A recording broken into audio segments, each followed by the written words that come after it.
Hello there, I'm Caleb Kid Coy.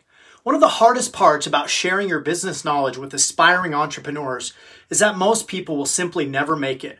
I'd say 80 to 90% of people who come into the online business space will never make money. They've bought all the courses and programs, have gone to all the seminars, summits, and challenges for years, and yet they're still at square one. So why does that happen? Well, there are two primary reasons. The first reason, and most important, is also the most challenging because it's invisible. As you can imagine, it's hard to change something you can't see and that you're unaware of. I'm referring to the subconscious programs that run our lives.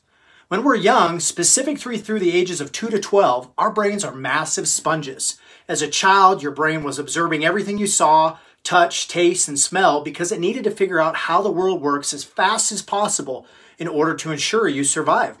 Arguably, the most powerful information it paid attention to was to the feedback and information it observed from your family members and friends. Your brain needed to figure out the dynamics of your tribe, of who was safe, of who wasn't, of what kind of behaviors were encouraged and which weren't, of what kind of beliefs were rewarded and which were rejected. It needed to figure out the social dynamics it was now a part of and most importantly, dependent upon. Why? Because doing, saying, or believing anything that went against the tribe meant you might be expelled, and expulsion meant certain death before the rise of modern society.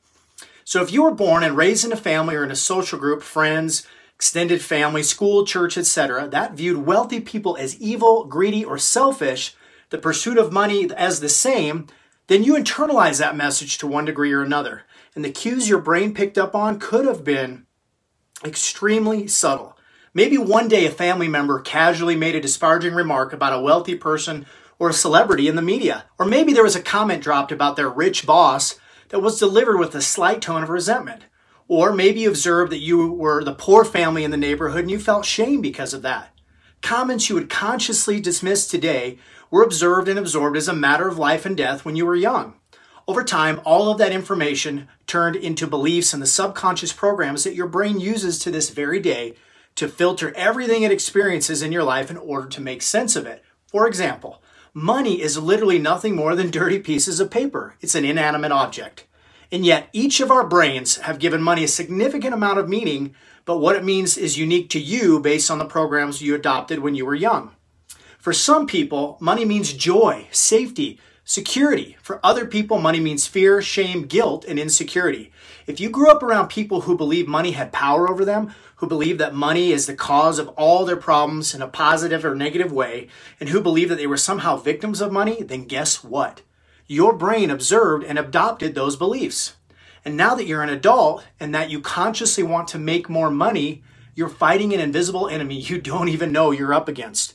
You're fighting lines of internal code and programming that will silently override your conscious desires because your subconscious programs have dominance. They are the default.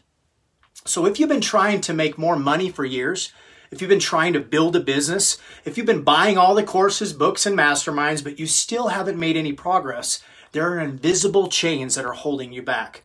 Your brain always does what it thinks is the best for your safety and survival. And if it believes that making money will threaten either of those, then it will not allow you to make money. If you do happen to make it, such as by winning the lottery, then it will sabotage you and cause you to get rid of it in order to get back to the state it believes is most safe. This is why you can hand 100 different people $1 million in the exact same book on investing, and all 100 people are going to make different decisions and end up with different results because there are 100 unique programs being run. So if this describes you, I want you to know that it's literally not your fault. And I never say that. If you've struggled with financial prosperity your entire life, it's not your fault because you can't fault someone for something they're completely unaware of. Your brain was simply doing what it believed was in your best interest. Now, the good news is that you can become aware of your subconscious programming and you can change it. You can literally go back to those specific moments when those beliefs were created and you can rewrite the meaning you give them. And once you do, your money challenges will simply begin to disappear. The old code will no longer exist, and any previous resistance that you encountered when it comes to business or money will just begin to melt away. The same dynamic is taking place for people who have lifelong battles with their weight. Weight loss feels like a battle because there are literally two parts of you that are in actual conflict. Your conscious desires today and your subconscious programs from your past.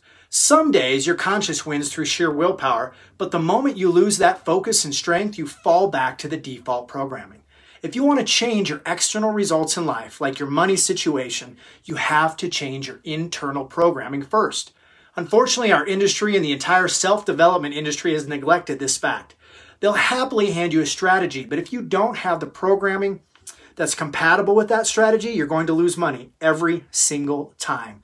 If this wasn't true, you still wouldn't be reading this or listening to this. I've just scratched the surface on this topic today, but if you want me to walk you through this entire process, how it works, and why your environment and the people you surround yourself is so important, how you can figure out what your subconscious programs consist of, and how to rewrite them and create a clear roadmap to the destination you want to reach, well, I've spent the last 3 years mastering this topic and rewriting my subconscious money programs so that I could have a business that is flourishing today.